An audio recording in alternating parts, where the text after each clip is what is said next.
je vais déballer trois vérités importantes à connaître sur, sur la vie en général et puis sur la masculinité.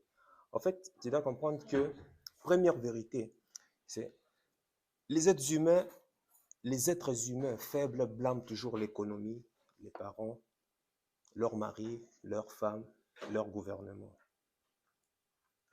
Les hommes en général faibles se placent toujours comme des victimes, ne sachant pas que euh, qu'il y a d'autres êtres humains, qu'il y a d'autres personnes qui connaissent aussi les mêmes souffrances qu'eux, ou bien même plus pire que eux. Les êtres humains faibles se blâment toujours que c'est la faute à leur mari, ne sachant pas que si ce mauvais mari est là, à leur côté, c'est dû aussi à leur énergie.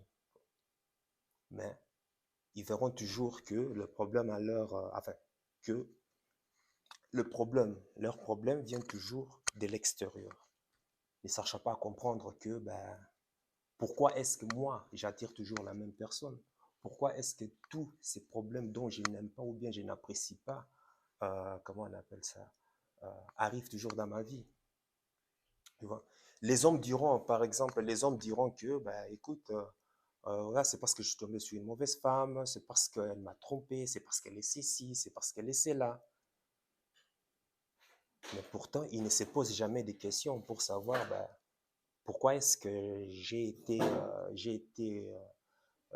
labordé, pourquoi est-ce que je suis parti sélectionner ou bien choisir cette femme. Tu vois? Beaucoup de gens vont blâmer le gouvernement, ou bien la faute à l'économie parce qu'ils ont perdu leur emploi, ou bien simplement parce que voilà, tout devient cher. Ils vont blâmer l'inflation, tous ces genres de trucs, parce que c'est la faute à tel président, c'est la faute à ceci, c'est la faute à cela. Mais ces gens ne comprennent pas que euh, pourquoi est-ce qu'ils ont dû voter ce président qui est à l'origine des décisions politiques et économiques de son pays. Maintenant, tu vas me dire que si tu n'as voté personne, que ah non, moi je ne l'ai pas voté, donc forcément c'est lui le fautif. Eh bien, si c'est lui le fautif, qu'est-ce que toi tu en fais à ta situation, à ton environnement, sur ta famille, ton économie à toi, quelle que soit la conjoncture économique mondiale, la hausse ou la baisse, bref, des prix, qu'est-ce que toi tu en fais? C'est là le plus important. Tu as perdu ton emploi, oui, ok. Et alors, comment est-ce que tu rebondis grâce à cela? Parce que je veux dire, la crise, c'est aussi une opportunité. C'est là où les opportunités se créent. Comment est-ce que tu t'adaptes? Comment est-ce que tu rebondis? Tu vois? Donc, un être humain faible va toujours blâmer, se positionner en tant que victime. Donc, si tu veux être vraiment un homme fort, eh ben, il est temps maintenant de prendre ta vie en main. C'est toi qui es le conducteur du train de ta vie. Deuxième vérité, la femme ne comprend que le plaisir du court terme, la gratification de l'instant. Elle est incapable de se projeter dans le futur pour voir l'intérêt collectif de l'environnement auquel aspire l'homme. Elle va te dire de ne pas aller en guerre. Mais si tu y restes, elle te manquera du respect. Elle te quittera même.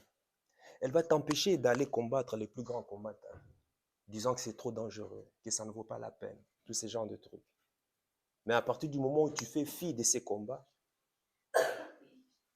elle te manquera du respect et elle te quittera, même pour ça. Maintenant, à toi maintenant de définir, est-ce que vraiment ton rêve en vaut la peine, tes objectifs en vaut la peine ou pas? Elle le fait pour le plaisir du court terme, parce que le manque physique, qu'est-ce que ça crée? Ça crée, non seulement ça crée du manque, ça crée de l'ennui, manque de cette présence charnelle et physique et autres.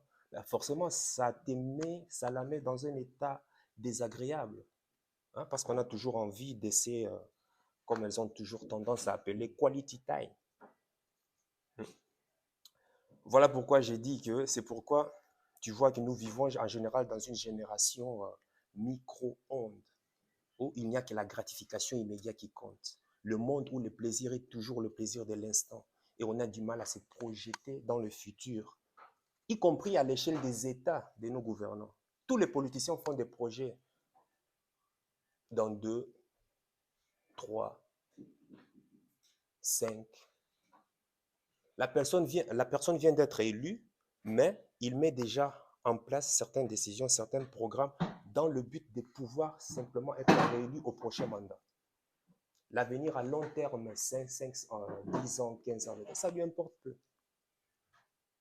Tu imagines? Son premier mandat, son programme n'est basé que dans le but de pouvoir être réélu au deuxième mandat. Et une fois qu'il a fait le deuxième mandat, maintenant, c'est là qu'il essaie plus ou moins de pouvoir prétendre répondre aux besoins de la société. On ne fait plus des projets à long terme.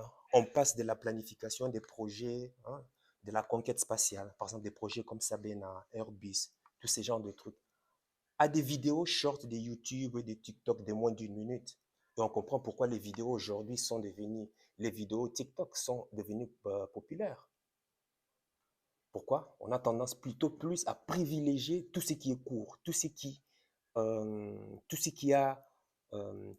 est éphémère. Eh bien, c'est ça la féminisation de la société qui rend populaire la vision court terme, car la femme ne comprend que cette gratification de l'instant T. Le succès de Facebook au début, quelle est la clientèle majoritaire de Facebook? Ce sont les femmes. Mark Zuckerberg a fait son projet, ou du moins a dû voler un projet de ses collègues. Et qu'est-ce qu'il en a fait après, Mark Zuckerberg? La première clientèle de Facebook, c'était des femmes. Pourquoi? De la manière, Mark Zuckerberg a vendu le projet de telle sorte que, ben écoute, tu peux pouvoir maintenant partager comment on appelle ça, tes, euh, tes, euh, tes déceptions amoureuses, tes dépressions, tes consorts. Vouloir toujours connaître, mais qu'est-ce que fait l'autre, avec qui il est, qui trompe qui fait quoi, et autres. La première clientèle des réseaux sociaux, ce sont les femmes. Donc tu comprends la conséquence de la féminisation de notre société. L'homme fort, en général, imagine le futur, se projette, s'y voit même en train de le réaliser en mettant en place des infrastructures et puis des systèmes en place. Mais est-ce que tout homme le fait? Non. Tu comprends que pourquoi est-ce que je prénomme toujours les hommes vagins et puis les hommes masculins? Tu vois la différence? Si tu n'as pas un futur dans lequel tu te projettes, tu te visualises, c'est que tu as vraiment du travail à faire. Pourquoi est-ce qu'on vit dans une société de féminisation ou une société féminisée? Déjà, ça s'explique par la biologie. Tu dois comprendre qu'à l'époque de l'homme des cavernes, la femme, c'était la nourricière qui doit s'occuper du bébé. Donc, les besoins de l'instant T, manger, téter du lait, etc., etc. Ce sont les besoins du moment et non des demain. Car si elle fait attendre, si le bébé doit attendre demain ou le bébé doit attendre 2, 3 jours, une semaine avant de manger, eh ben, le bébé meurt. Et bien voilà pourquoi la femme, sa biologie, ses hormones, son instinct a évolué pour répondre aux besoins rapides, urgents de l'enfant. Alors que l'homme avait besoin simplement de planifier sur de plus longues périodes parce qu'il n'était pas concerné par des besoins immédiats même de l'enfant. La femme alerte l'homme sur voilà, les besoins urgents que l'enfant a besoin.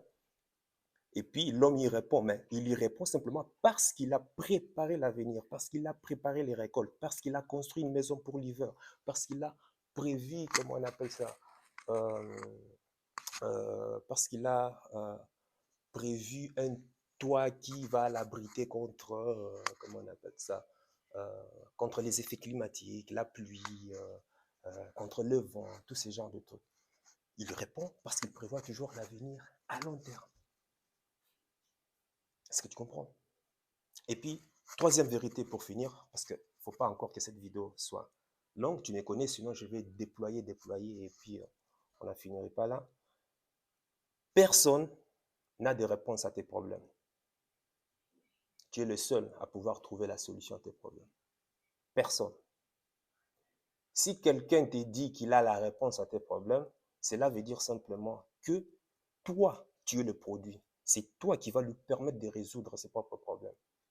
Ni ton pasteur, ni papa, ni maman. Personne n'a de réponse à ton problème. Tu es né seul avec les mains vides. Tu vas traverser cette vie. Forcément, tu vas accumuler des biens. Et quand tu mourras les mains libres. Tu n'emporteras rien avec toi. Rien, mais rien avec toi. Tu iras seul de la même manière que tu es venu, tout en étant nu et mains vides. Aujourd'hui, on voit, comment j'ai tendance à voir que euh, certaines personnes confient, pensent que leur problème est lié à tel que, en se confiant sur un ami ou une amie, que voilà, cette personne va permettre de résoudre sa situation. Non, cette personne va te donner des solutions en rapport avec sa situation, avec son expérience à lui. Mais il n'aura jamais un œil plus pointu sur ta propre situation à toi, parce que vous n'avez pas la même vie, vous n'avez pas les mêmes maris, vous n'avez pas les mêmes femmes, vous n'avez pas le même... Enfin, peut-être si vous habitez dans le même quartier, ça c'est autre chose. Vous n'avez pas la même conception de vie, la même conception de voir ou d'anticiper les circonstances de la vie. Cela veut dire, ne me dis pas, l'INSEE, ce que je n'ai pas dit. Je ne dis pas qu'il faut écouter les gens, mais j'ai dit qu'au final, c'est toi qui es la réponse à tes propres. Tu peux écouter toutes les autres, mais au final, la personne qui doit prendre la décision sur sa propre situation, ce n'est que toi-même.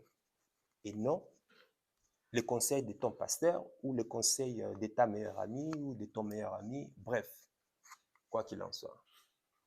Ça rejoint, ça complète exactement le premier point où, voilà, tu es le seul, tu es le seul responsable de ta vie. Tu n'es pas la victime, mais tu es la personne tu es la cause de tout ce qui t'arrive dans, dans ta vie. Et bien voilà, j'ai cité mes 3 points. Et puis toi, dis-moi dans les commentaires quel genre, quelle vérité. Là, je te laisse le choix. Enfin, je te laisse le choix, la possibilité d'énumérer la 4e vérité qui, selon toi, est très pertinent et à connaître justement dans la vie. Toujours dans le but de toujours nous améliorer et de devenir la meilleure version de nous-mêmes. Allez, sur ce, sache que ton cœur, c'est déjà ce que ton cerveau essaie de comprendre. Sur la voie de ton cœur, il connaît déjà le chemin. Ciao.